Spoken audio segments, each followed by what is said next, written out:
In 2020, my world drastically changed. My husband, my partner in life and mission, passed away. Even though God had prepared me ahead of time for his homegoing, the void he left was immense. I wondered how God would have me carry on the ministry and mission. The ministry we had always shared now seemed overwhelming to continue alone. But then, with trust in God and remarkable courage, our son Justin stepped forward. He took on his father's role, expanding the vision that God had originally given him. When I was unsure what the next steps would be, God revealed a new beginning. Our mission continues. I still remember my first missions trip when I was 12 years old, and God called me into missions. I went to Santiago, Chile. I shared the gospel the first day and the second day and the third day, and no one wanted to listen and no one wanted to pray. And so I was wondering and worrying, God, why did you have me come on this trip? What's your purpose? And so I prayed and asked God, just at least let one person come to Christ. And that day, 5 people prayed to receive Christ into their heart. And I knew that this is something that I wanted to do the rest of my life.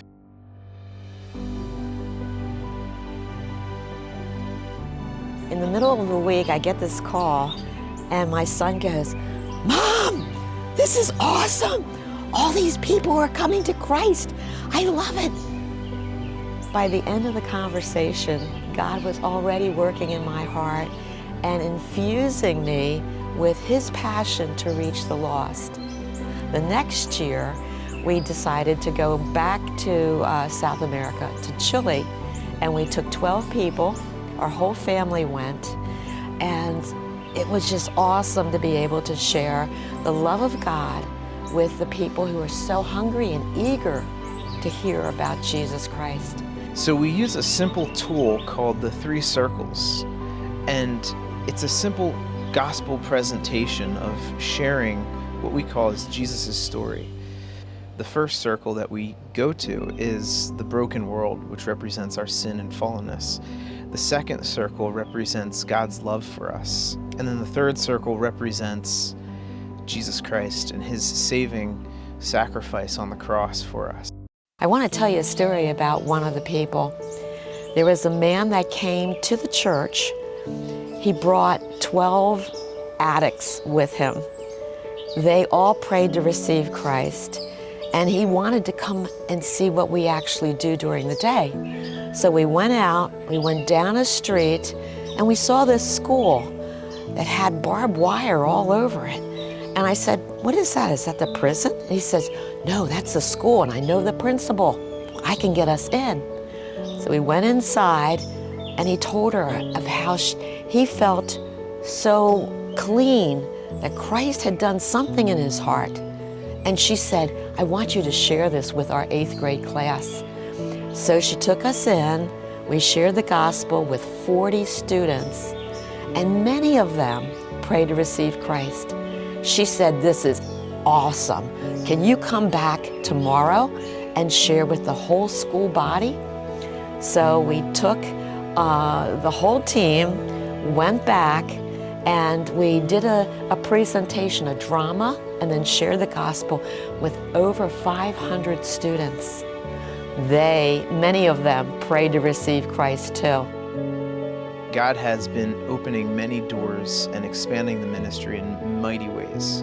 And we've been church planting around the world, and we've been discipling people, not just in other countries, but here in the United States as well. My husband's vision has grown over the years, from taking 2 trips to 6 trips now a year, from discipling and training 50 people to 150 people. We're hoping that as God's continuing to open doors, that we will be able to allow these trainers to go and lead trips even without us, and to even recruit more team leaders as well as other trainers who will go and share how to train Christians in simple evangelism techniques as well as discipleship methods. This is not just our mission story. It reminds us that even in our darkest hours, God's plan continues, and the work of those we've lost can go forward and even be multiplied through the hands and hearts of those who remain.